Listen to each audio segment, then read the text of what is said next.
selalu ku rasakan, kau tak pernah tinggalkanku.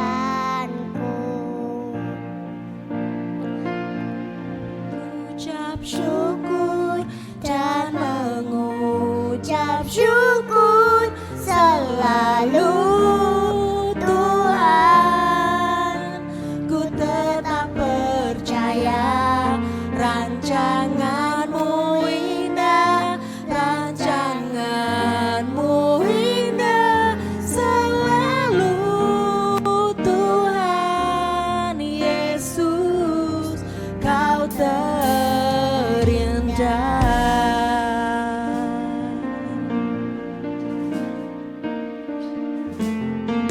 Semua ini untuk membentukku supaya ku hidup sesuai kehendak-Mu. Penyertaan-Mu selalu ku rasakan, kau tak pernah tinggalkanku. Ku mengucap syukur dan mengucap syukur selalu Tuhan, ku tetap percaya rancangan-Mu indah, rancangan-Mu indah selalu Tuhan Yesus, kau terindah.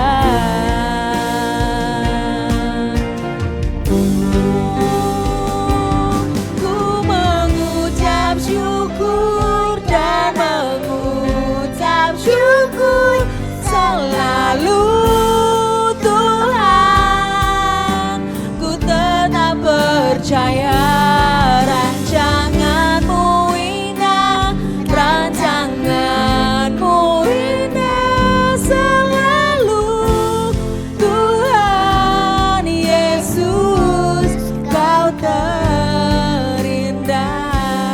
Tuhan Yesus, kau terindah. Tuhan Yesus, kau terindah.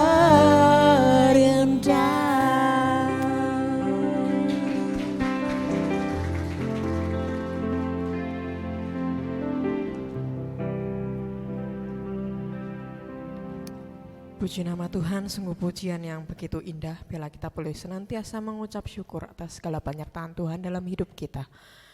Mari kita mempersiapkan hati kita mempersiapkan telinga kita.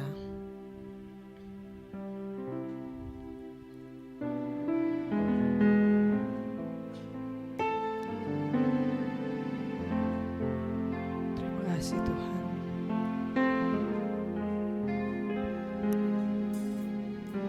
Haleluya Yesus.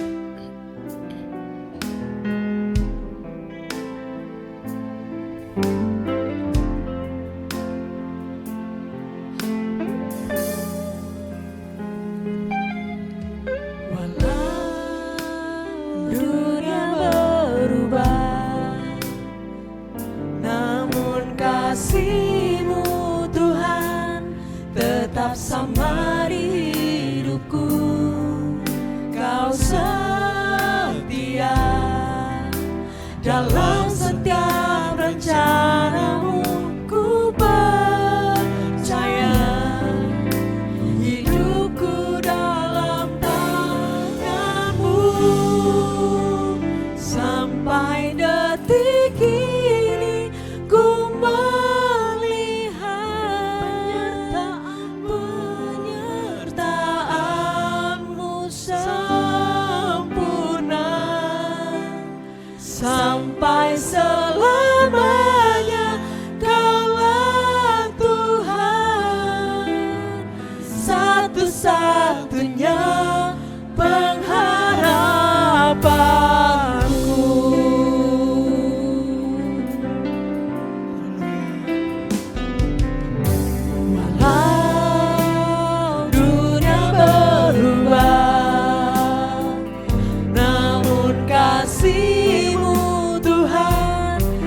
tetap sama di hidupku. Kau setia dalam setiap rencanamu. Ku percaya hidupku dalam tanganmu. Sampai detik ini ku melihat penyertaanmu sempurna. Sampai selamanya Kaulah Tuhan, satu-satunya pengharapanku.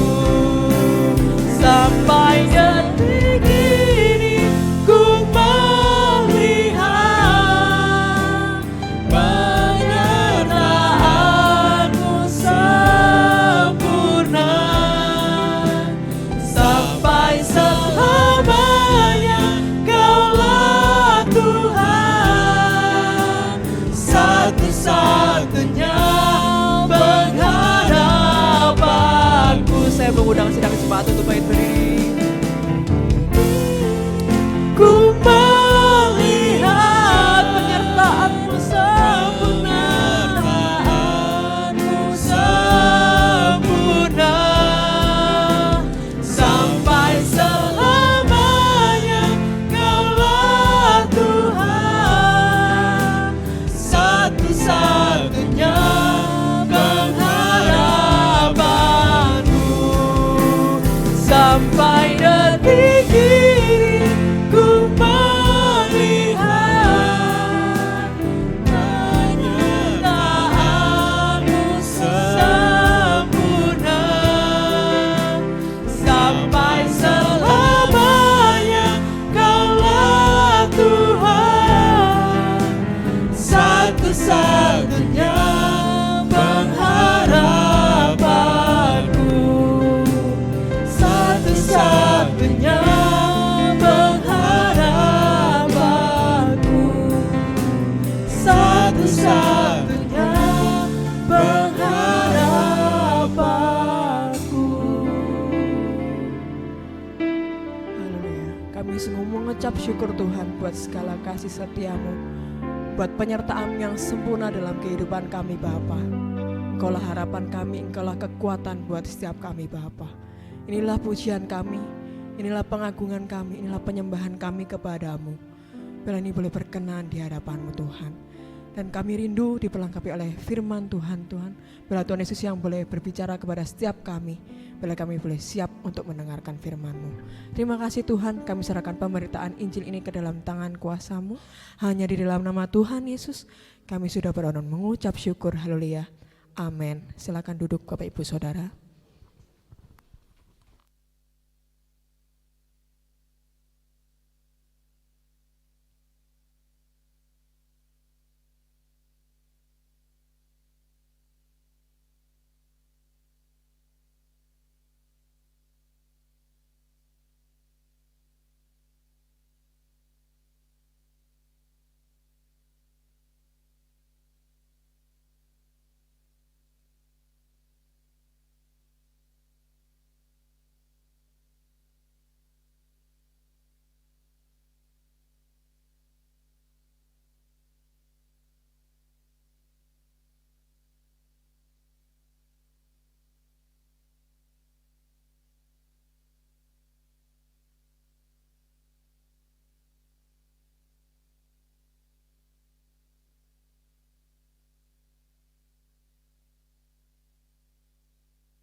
Beberapa waktu yang lalu ada perang dagang antara China dan Amerika yang kemudian membuat harga emas naik dengan luar biasa, dan biasanya kalau harga sudah naik itu turunnya susah, ya kan. Kemudian baru saja juga kita mendengar perang antara Israel dengan Iran, dan itu semua menjadi goncangan secara global gitu ya. Mungkin bagi Bapak Ibu yang senang baca berita, hari-hari ini Selat Hormuz ya, itu selat yang menjadi pusat arus lalu lintas pengiriman minyak akan ditutup oleh Iran. Itu bayangkan kalau itu jadi ditutup gitu ya, maka harga bahan bakar seluruh dunia itu akan naik. Kita mungkin tidak terlibat di dalam peperangan itu Bapak Ibu, tapi kita pasti terdampak. Masyarakat kecil kayak kita ini pasti akan menjerit ketika harga-harga semakin naik. Belum lagi persoalan-persoalan di domestik kita ya, dalam keluarga, dalam rumah tangga ya, dalam situasi-situasi di sekitar kita, kerap kali itu sangat menghimpit kita. Nah, itu sebabnya kalau kita hari ini belajar satu firman Tuhan dengan tema tetap berharap, ini menjadikan kekuatan buat kita menghadapi situasi yang berat ini, kita tetap mengandalkan Tuhan. Amin Bapak Ibu. Ada satu cerita Bapak Ibu di dalam Alkitab yang nampaknya menggambarkan situasi yang kita hadapi ini dengan segala kesulitannya itu. Tetapi ada beberapa hal yang ingin saya sampaikan. Apa yang harus kita lakukan dalam kondisi yang seperti ini? Dalam konteks tetap berharap ini, apa sih yang harus kita lakukan? Ada beberapa hal yang ingin saya sampaikan buat seluruh sidang jemaat supaya kita ini tetap selalu berharap. Yang pertama Bapak Ibu, dalam kondisi yang sulit ini kita selalu harus berpikir optimis ya, walau dalam situasi yang sulit. Ada beberapa ayat Bapak Ibu yang sebetulnya menjadi landasan khotbah pagi hari ini, tapi mengingat waktu maka saya hanya kutip-kutip bagian-bagian ayat-ayat yang penting-penting saja. Coba kita akan melihat di dalam 2 Raja-Raja pasal 6 ayat 24 dan ayat yang ke-25 Bapak Ibu. Saya akan bacakan. Adapun sesudah itu Ben-Hadad Raja Aram mengumpulkan seluruh tentaranya untuk maju mengepung dan menyerang Samaria. Kemudian terjadilah kelaparan hebat di Samaria ketika mereka mengepung di sekelilingnya, sehingga berlaku harga kepala seekor keledai sebesar 80 sikal perak dan 1/4 kap kotoran merpati sebesar 5 sikal perak. Sidang jemaat yang dikasihi oleh Tuhan, cerita daripada teks yang barusan kita baca bersama adalah cerita tentang bagaimana kota Samaria itu dikepung oleh Raja Aram, ya kan, yang namanya Ben-Hadad. Dan itu proses pengepungan itu berjalan berhari-hari, berminggu-minggu, berbulan-bulan. Saudara bisa bayangkan sebuah kota pada masa itu, ya kan? Kalau kota pada masa itu kan pasti dilingkari atau dilindungi oleh benteng tembok yang tinggi, ya, sehingga orang tidak bisa keluar masuk. Beda dengan kita hari ini, nggak ada kota yang dilingkari oleh tembok begitu ya. Kalau kita mau ke Surabaya ya langsung aja jalan tol sampai di sana. Tapi pada masa itu oleh karena alasan keamanan, maka kota-kota itu kan ada benteng sekelilingnya. Dan ketika orang-orang Samaria ini perang dengan Raja Aram ini, Ben-Hadad ini, kemudian kota itu dikepung oleh Raja Ben-Hadad itu. 1 hari, 2 hari, 1 minggu, 2 minggu, ya, berbulan-bulan. Saudara bisa bayangkan orang yang di dalam itu lama-lama kehabisan makanan, kehabisan ransum yang harus mereka makan. Nah, apa yang terjadi? Ayat ke-25 berkata begini Bapak Ibu.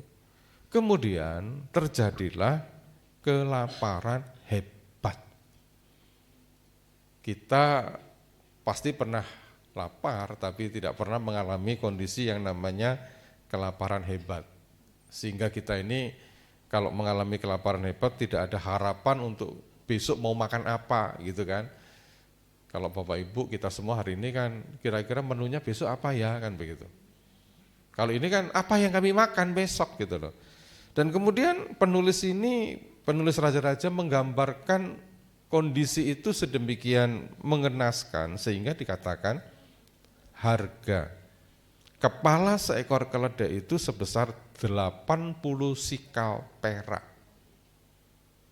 Nah, saya ingin sampaikan Bapak Ibu, kondisi kelaparan yang begitu mengenaskan ini sampai-sampai kepala seekor keledai itu dihargai. Kenapa? Karena keledai adalah binatang yang haram untuk dimakan pada masa itu.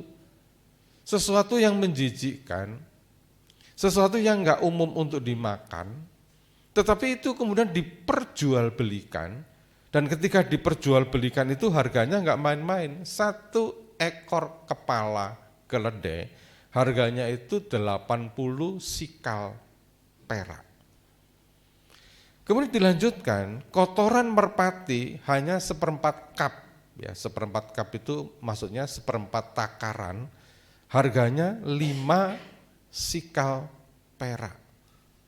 Mungkin kita bertanya, loh kotoran merpati aja kok dimakan, kan begitu kan?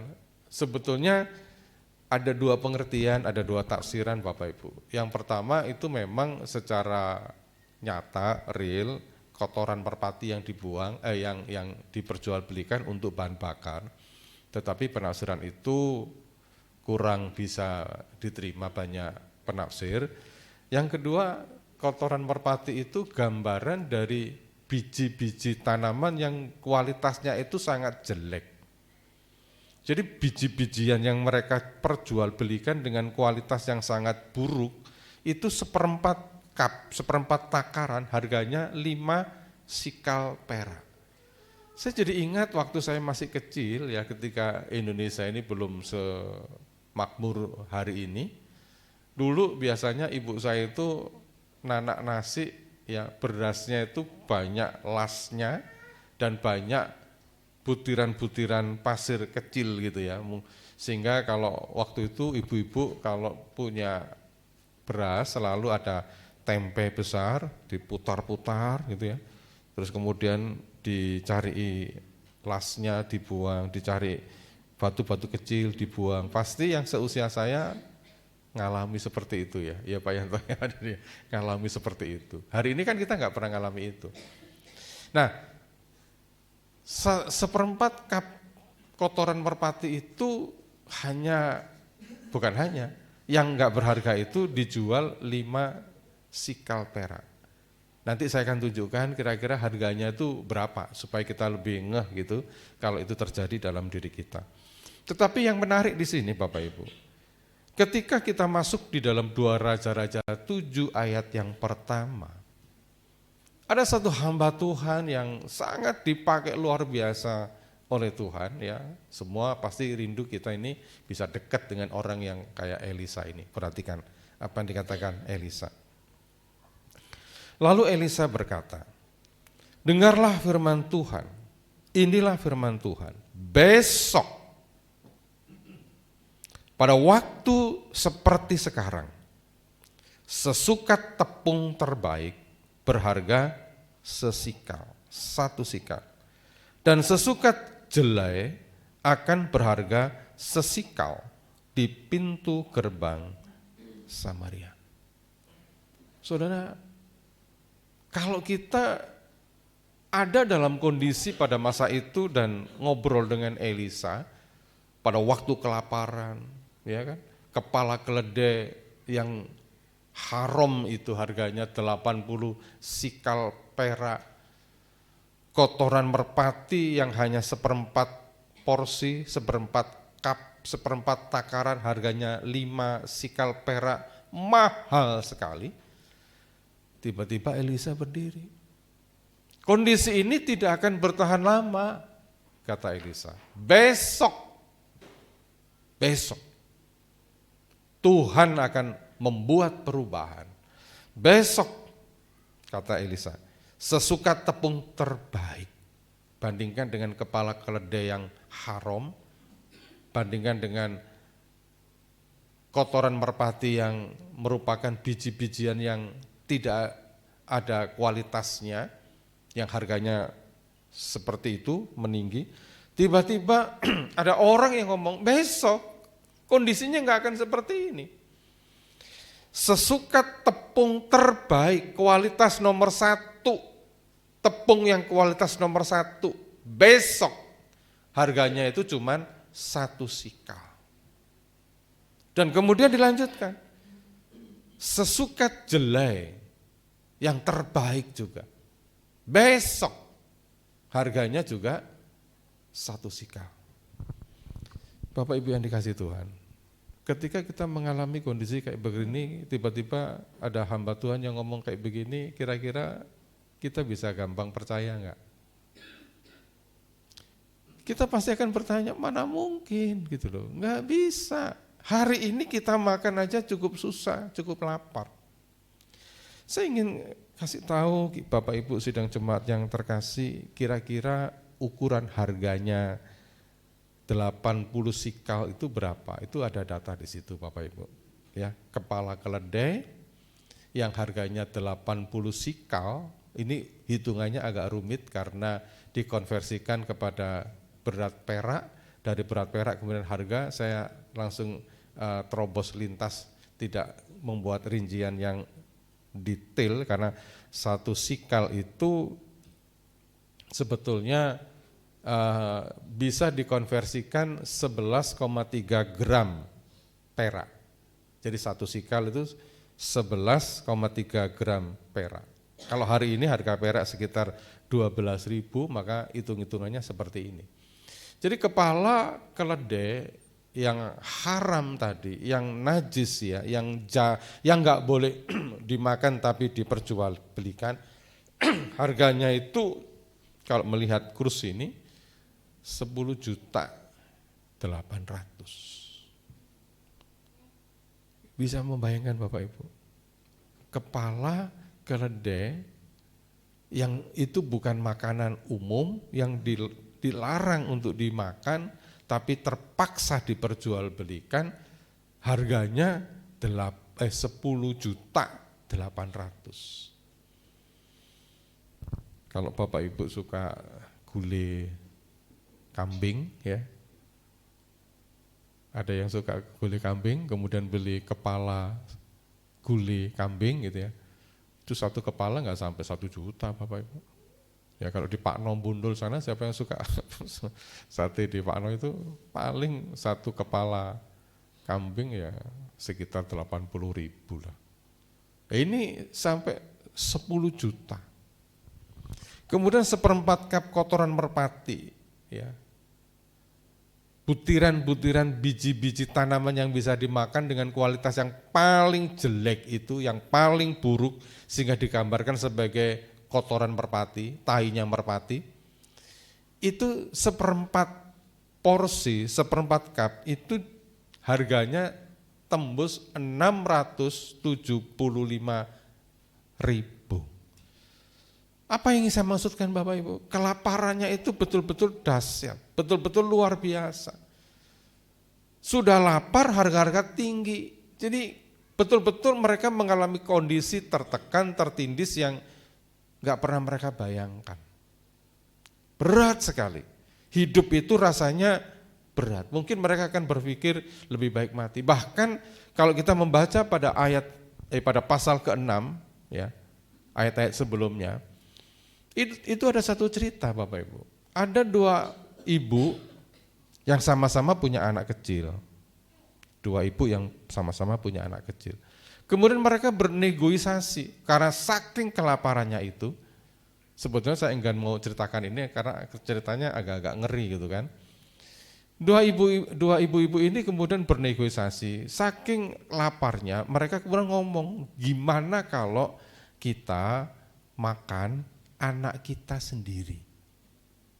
Hari ini anakku yang kita masak untuk kita makan, besok anakmu yang akan kita makan. Dan mereka deal. Nah, ketika mereka masuk hari pertama, anak ibu yang pertama tadi yang dimasak dan dimakan. Besoknya ibu yang kedua ini tidak mengizinkan anaknya dimakan. Nah, kemudian kisah ini diceritakan kedua ibu itu kemudian lapor kepada Raja Samaria. Sampai Raja Samaria itu mengoyakkan jubahnya, nangis terseduh-seduh karena betapa susahnya kehidupan rakyatnya pada masa itu. Saudara, gambaran ini jauh lebih mengerikan dibanding dengan kondisi yang kita alami.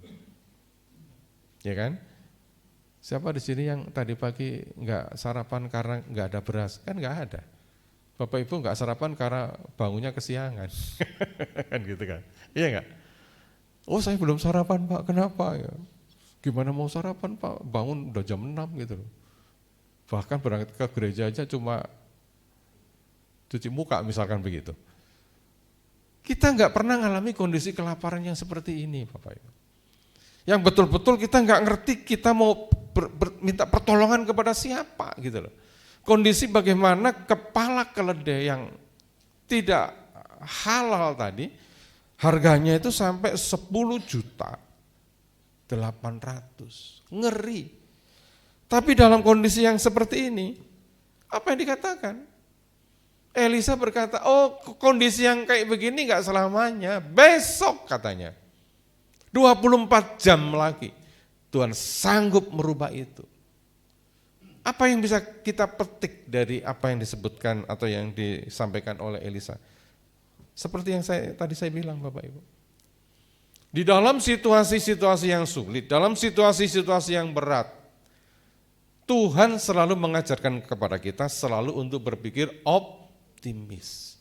Walaupun tidak ada dasar untuk kita bersikap optimis. Tetap berpikir bahwa ke depan Tuhan pasti pelihara saya. Tuhan tetap jaga hidup saya. Walaupun gak ada dasar untuk berkata bahwa apa yang membuat saya harus berpikir optimis ke depan. Ya kan? Ekonomi semakin sulit, mencari rezeki enggak gampang. Ya kan? Persoalan-persoalan ekonomi menjerat kita. Terus apa yang membuat kita punya dasar untuk berpikir bahwa ke depan besok ya kan? Ada sesuatu yang luar biasa dalam kehidupan saya? Enggak ada dasar. Tapi hari ini firman Tuhan berbicara kepada kita semua Bapak Ibu. Janganlah kita itu berharap berdasarkan situasi yang ada di sekitar kita. Amin. Jangan kita membangun pengharapan kita atas dasar apa yang ada di sekitar kita. Seandainya Bapak Ibu, Elisa, ya, Nabi Elisa itu membangun harapannya berdasarkan situasi yang ada di sekitar yang mereka alami, pasti Elisa tidak akan berani berkata besok. Ingat baik-baik ya, besok terpung terbaik itu harganya akan 1 sikal perak. Pasti nggak berani. Kenapa? Situasinya berat, situasinya sulit.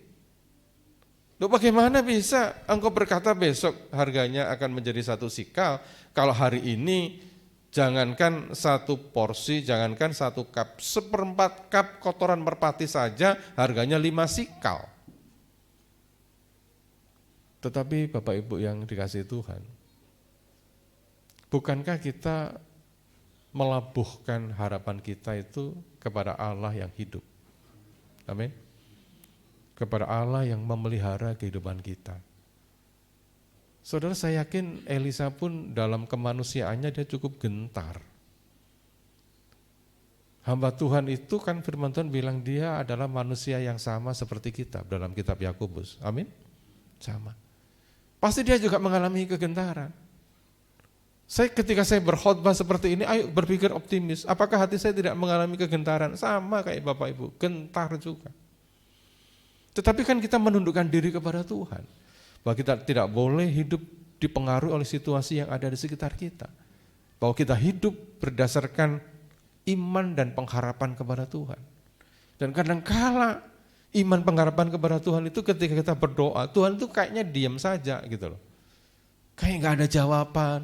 Doanya kita ini sungguh-sungguh tapi kok kayaknya mentok-mentok saja, nggak ada sesuatu terobosan, nggak ada tembus ke sana kan gitu kan. Tapi tugas kita apa sih sebagai orang percaya? Sederhana. Berpikir aja optimis. Pak Allah akan memelihara kehidupan kita. Caranya gimana? Nggak tahu. Amin Bapak Ibu. Caranya gimana? Enggak paham saya. Yang saya tahu Allahku yang hidup, yang menuntun, yang memberkati, yang menuntun kehidupan saya. Itu yang kita tahu. Itu sebabnya Bapak Ibu, dalam konteks tetap berharap, dalam situasi yang sulit, cobalah kita berpikir optimis. Mindset kita harus berpikir yang optimis. Susah enggak? Susah, saya paham itu, sangat susah. Coba tapi saya ingin sampaikan. Ada satu ayat yang menarik Bapak Ibu. Di dalam 2 Korintus 10 ayat yang kelima. Saya akan bacakan. Kami menawan segala pikiran dan menaklukkannya kepada Kristus. Saudara, hidup kita itu dipengaruhi oleh mindset kita, dipengaruhi oleh cara kita berpikir. Ketika kita berpikir buruk, maka isi daripada kehidupan kita itu akan menjadi sesuatu yang buruk. Ya kan? Kita tuh selalu, ya katanya istilah hari ini itu kan overthinking gitu ya. Berpikirnya itu berlebihan ya. Kekhawatirannya itu berlebihan. Belum ada apa-apa, belum ada ini itu, kita selalu berpikir 10 langkah ke depan. Bukan selangkah ke depan, ini sudah 10 langkah ke depan, ya kan? Besok kayak apa ya, gitu ya. Nanti kalau saya gini kayak apa ya kan? Kalau saya sudah tidak punya sesuatu seperti ini, besok kayak apa ya. Nah, ketika pertanyaan-pertanyaan itu muncul dan menggerogoti pikiran kita menjadi orang yang enggak sejahtera. Nah, Paulus memberikan nasihat kepada kita, pikiranmu itu jangan izinkan liar. Jangan izinkan berkeliaran enggak jelas junturkannya kemana-mana, enggak. Pikiranmu itu tangkap dan taklukkanlah di bawah pikiran Kristus. Amin. Apa yang firman Tuhan katakan kepada kita? Apa janji Yesus kepada kita? Yesus tidak pernah janji kepada kita sesuatu yang buruk terjadi dalam kehidupan kita.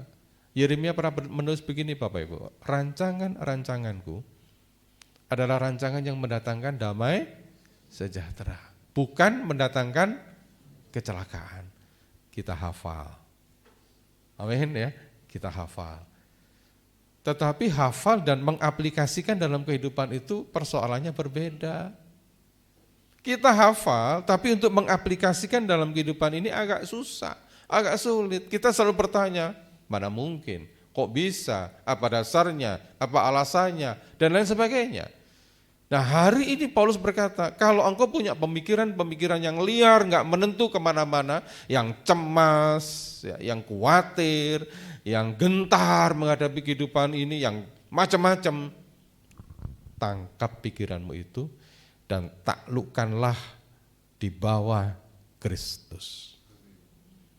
Sehingga ketika kita berdoa, Tuhan, saya enggak ngerti besok kayak apa, Tuhan saya enggak paham besok kayak apa, tapi aku percaya dan berserah kepadamu bahwa besok Allahku yang sama yang akan memelihara kehidupanku.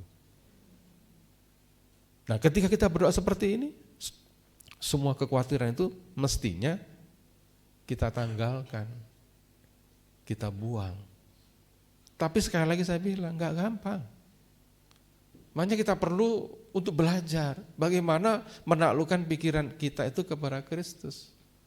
Apa itu? Ya tadi saya bilang, berpikir optimis walaupun tidak ada dasar untuk bersikap optimis. Optimis saja. Ada di sini yang datang dengan kantong yang kosong, dompet yang tipis, ya. Ketika buka dompet, ya, air mata menetes. Kok tega amat sih Tuhan, gitu ya. Mestinya kan begitu dibuka warna merah bermunculan. Ya kan, ini enggak kasbon, kwitansi yang belum dilunasi dan sebagainya, tiba-tiba mata menetes itu. Saudara, saya sampaikan bahwa Jangan bergantung pada isi dompetmu tentang kehidupan yang sejahtera. Percayalah bahwa Tuhan pelihara kita. Tuhan yang menopang kita. Tetap berpikir optimis. Selanjutnya Bapak Ibu, bagaimana kita tetap berharap yang kedua? Ini yang luar biasa Bapak Ibu. Kita harus bertindak melangkah, walau dalam situasi yang ketidakpastian, tetap melangkah. Jangan stagnan, jangan berhenti. Saya ingin ajak Bapak Ibu untuk melihat ayat-ayat berikutnya di dalam 2 Raja-Raja 7 ayat 3 sampai yang kelima, perhatikan baik-baik. Jadi ceritanya kota Samaria yang dikepung itu, di luar tembok kota itu ada orang-orang yang sakit kusta yang memang dikucilkan dari komunitas masyarakat. Nah ceritanya ini 4 orang yang berpenyakit kusta. Ayat ketiga saya baca. Ada 4 orang berpenyakit kusta di pintu gerbang. Seseorang berkata kepada yang lain, mengapa kita duduk-duduk di sini sampai mati? Jika kita berkata, kita akan masuk ke kota, sementara ada kelaparan di kota, kita akan mati di sana. Namun jika kita tinggal di sini, kita juga akan mati. Sekarang, mari kita menyeberang ke perkemahan tentara Aram. Jika mereka membiarkan kita hidup, kita akan hidup. Tetapi jika mereka membunuh kita, maka kita akan mati. Perhatikan ayat kelima. Lalu mereka bangkit pada waktu senja untuk masuk ke perkemahan orang Aram.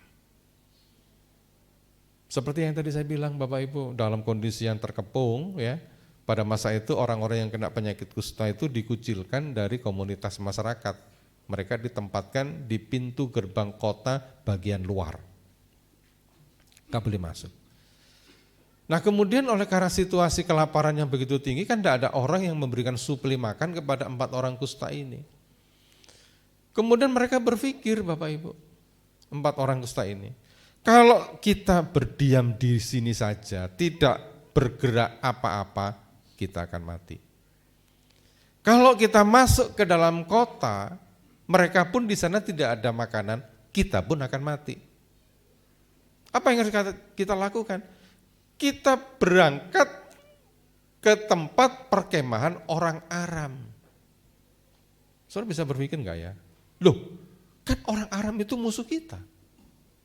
Nanti kalau kita dibunuh dan mati gimana? Mereka menjawab, enggak apa-apa juga. Kalau kita maju ke sana, ditangkap orang Aram, dibunuh mati, maka kita mati. Tetapi di sana ada kemungkinan makanan gitu loh. Kalau kembali ke Samaria, nggak ada kemungkinan makanan. Kalau kita tetap berhenti di sini, juga nggak ada makanan. Jadi apa yang harus kita lakukan? Ke tempat orang Aram. Itu sebabnya saya katakan, Bapak Ibu yang dikasihi oleh Tuhan, dalam situasi-situasi yang nggak jelas, oleh karena tekanan kehidupan yang begitu berat, jangan kita berdiam diri. Ada sebuah tindakan, ada sebuah langkah yang kita ambil. Alkitab tidak mengajarkan kita supaya kita berputus asa, bertopang dagu dan tidak bergerak apa-apa dalam kondisi yang seperti ini. Enggak. Kita harus bertindak, apa sih yang harus aku lakukan? Sesuatu yang kecil aja enggak apa-apa gitu loh. Itu sebabnya Bapak Ibu yang dikasihi oleh Tuhan, saya ingin sampaikan begini ya. Banyak orang berpikir bahwa punya iman itu asal percaya. Iman itu artinya percaya. Dan kemudian tidak ada reaksi apa-apa. Menunggu sesuatu terjadi. Enggak. Kadang-kala memang kita berdiam diri menunggu pertolongan Tuhan. Tetapi banyak kali Alkitab mengajarkan kepada kita untuk menyelesaikan persoalan kita harus bergerak. Kita harus bertindak. Iman itu adalah bertindak, berjalan bersama dengan Tuhan. Amin. Merespon persoalan itu. Kalau misalkan ya Bapak Ibu ya, misalkan kita ini dalam kondisi yang sulit ya, misalkan tidak ada kerjaan, misalkan gitu ya, ekonomi berantakan misalkan. Terus Anda berdoa, berdiam diri, menunggu pertolongan dari Tuhan, nunggu malaikat turun dari sorga, kok rasanya pertolongan gak akan datang-datang gitu loh. Ada sebuah tindakan, apa aja lah, lakukan hal yang kecil. Mungkin dalam kondisi yang berat, apa sih yang kita bisa, apa sih yang kita punya, apa sih yang kita mampu, kecil-kecil. Tetapi ketika kecil-kecil itu Anda lakukan, kita lakukan, itu langkah awal untuk kita akan menemukan jalan keluar. Kekristenan tidak mengajarkan kita untuk pasif, tapi kekristenan mengajarkan kita untuk melakukan sebuah tindakan. Itu sebabnya Bapak Ibu, dalam kondisi yang betul-betul rumit seperti ini, firman Tuhan mengajarkan kepada kita untuk kita itu bertindak, berani melangkah, walaupun situasinya itu enggak jelas. Ya, membingungkan. Jalani aja. Amin. Jalani aja. Apa yang kita bisa lakukan saja. Ya. Saya nggak ngerti apa yang Bapak Ibu lakukan, tetapi jalani sajalah. Ya kan? Mau jualan bakso ya jualan bakso. Ya kan? Ini anak-anak muda suka media sosial, misalkan jadi affiliate produk-produk di media sosial, ya silakan. Kan gitu. Apapun yang Anda bisa kerjakan, lakukan. Mau jual kopi, Andrea? Jalani aja. Masa kalah sama Starbucks? Andre punya Starling. Starbucks keliling. Jalani aja. Ya kan? Yang penting ada tindakan, Bapak Ibu. Dalam situasi apapun. Yang berikut, yang terakhir Bapak Ibu. Dalam kondisi yang susah, ya, tetaplah berani untuk menjadi berkat. Kita lihat ayatnya. Dalam 2 Raja-Raja 7 ayat 8 dan yang ke-9 saya akan bacakan. Orang-orang kusta itu sampai di pinggir perkemahan dan masuk ke sebuah kemah, lalu makan dan minum. Lalu mereka mengangkat dari sana perak dan emas serta pakaian dan pergi untuk menyembunyikan. Lalu mereka kembali untuk masuk ke dalam kemah yang lain dan mengangkat barang-barang juga dari sana dan pergi untuk menyembunyikannya. Kemudian seorang berkata kepada yang lain, yang kita perbuat tidaklah patut. Hari ini adalah waktu untuk kabar yang baik dan kita hanya tinggal diam. Jika kita menanti sampai fajar menyingsing besok pagi, kita akan mendapat hukuman. Perhatikan ini. Oleh sebab itu, mari kita pergi untuk menghadap dan memberitahukan ke istana raja. Mungkin Bapak Ibu agak sedikit terpotong ceritanya, ini kayak apa sih kok tiba-tiba masuk pada bagian seperti ini. Jadi ceritanya itu 4 orang kusta tadi setelah berpikir, ya, menganalisa situasi kondisi yang mereka hadapi, kemudian mereka memilih untuk berjalan menuju ke perkemahan orang Aram. Nah, ketika mereka berjalan menuju ke perkemahan orang Aram, tiba-tiba Tuhan itu membuat mujizat. Orang Aram itu mendengar dengungan derap kaki tentara-tentara yang begitu banyaknya, sehingga raja orang Aram si Ben-Hadad itu kemudian ngomong kepada prajuritnya. Nampaknya Raja Samaria mengontak raja-raja yang lain, menyewa raja-raja yang lain untuk berperang melawan kita. Kita akan dikepung. Sebelum kita dihancurkan oleh raja-raja yang dibayar oleh Raja Samaria tadi, yuk kita melarikan diri. Jadi mereka dengan berbagai ketergopohan, ketergesaan itu, Ben-Hadad dan para prajuritnya itu melarikan diri, meninggalkan perkemahannya yang penuh dengan bahan-bahan makanan, penuh dengan emas, perak, dan lain sebagainya. 4 orang yang kusta, yang nekat, kalaupun mati, enggak apa-apa mati, yang penting saya bertindak. Berjalanlah ke perkemahan itu.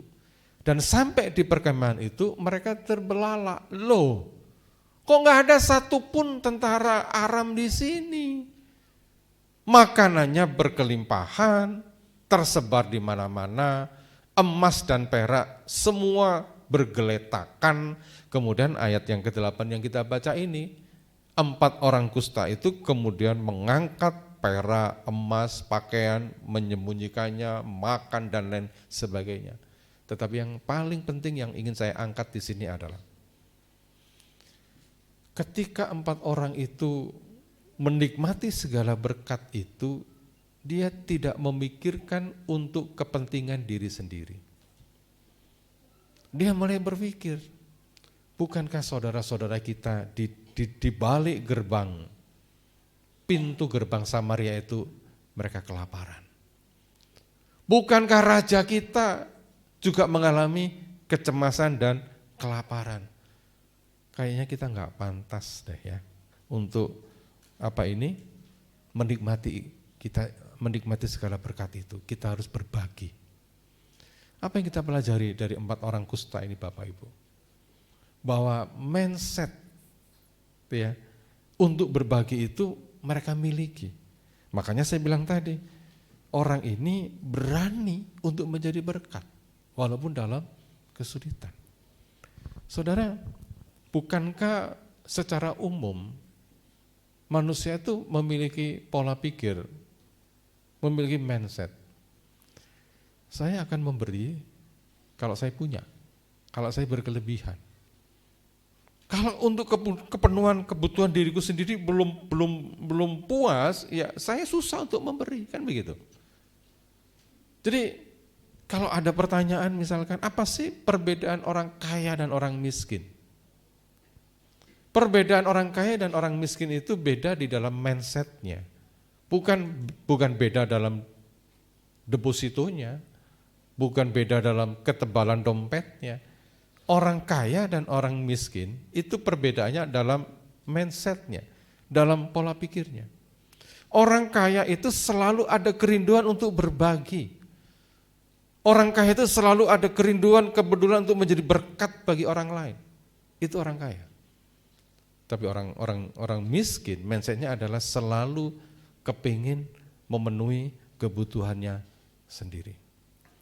Itu sebabnya Bapak Ibu, dalam kitab Amsal, Salomo pernah menuliskan, dunia kebinasaan, dunia maut, itu tidak pernah puas untuk menarik orang-orang yang mati. Jadi dunia orang mati itu kan selalu, orang mati masuk ke sana. Saudara pernah enggak ya, ketemu orang yang mau mati, terus nggak jadi, ditanya, lu kenapa kamu nggak mau mati? Karena dunia orang mati penuh, full. Saya keluar dulu, kan nggak mungkin, ya kan? Saya kemarin melihat berita di Real ya. Ini bukan iklan Bapak Ibu ya. Hartono Elektronik itu lagi diskon besar-besaran sampai 80%. Wah ini yang sedang diskon langsung matanya. Wah. Ya kan? Saya lihat di Real itu televisi itu sampai diskonnya 80%. Lu bayangkan kalau televisi itu 5 juta, diskonnya 80% itu nggak sampai 1 juta itu. Dan itu tersebar di seluruh area Malang karena ada Boy William sama penyanyi Indonesian Idol itu juga datang. Nah, penuh gitu kan. Nah, saya lihat juga di Real. Orang lagi berbondong-bondong sana. Tapi banyak yang kecewa Bapak Ibu. Kenapa? Penuh. Jadi ada yang komen dalam perjalanan mereka di Real, ya jauh-jauh datang ke Hartono Elektronik, ya, jangankan masuk, parkir aja nggak bisa. Penuh, orang nggak bisa masuk. Nah dunia orang mati itu kan nggak pernah kayak begini Bapak Ibu. Orang mati ya mati aja, nggak pernah ditolak oleh malaikat maut dan berkata sorry ya, full book, nggak ada, balik lagi, nggak ada, mati ya mati, plung gitu, nggak ada penuhnya, nggak ada habisnya. Nah Amsal berkata, orang yang mementingkan diri sendiri, orang yang menuruti hawa nafsunya, seperti dunia orang mati yang tidak pernah puas. Iya nggak Bapak Ibu? Jadi orang yang selalu berpikir untuk kepentingan dirinya sendiri itu nggak akan pernah puas. Selalu, selalu dan selalu. Dan itu orang yang kayak begini itu adalah orang yang punya mindset miskin. Selalu pengen dapat tapi enggak pernah berbagi. Nah, 4 orang kusta itu menjadi contoh buat kita. Dalam kesulitan mereka, dalam sesuatu yang berat buat mereka, mereka berani menjadi berkat walaupun dalam kesulitan. Itu sebabnya Bapak Ibu yang dikasihi oleh Tuhan, hari ini ketika kita belajar firman Tuhan terkait dengan kisah di Samaria ini, dengan satu topik utama, tetap berharap. Mari sama-sama kita terus belajar untuk tetap berharap kepada Tuhan. Apakah saya sudah? Belum. Kita sama-sama belajar untuk tetap berharap kepada Tuhan dalam situasi apapun. Amin Bapak Ibu. Dalam situasi yang kita nggak pernah berpikir apa yang harus terjadi, tetap berharap. Karena ketika kita tetap berharap, pertolongan yang dari Tuhan akan tiba dengan luar biasa dalam kehidupan kita. Saya undang tim musik untuk mempersiapkan diri. Mari kita bangkit berdiri Bapak Ibu.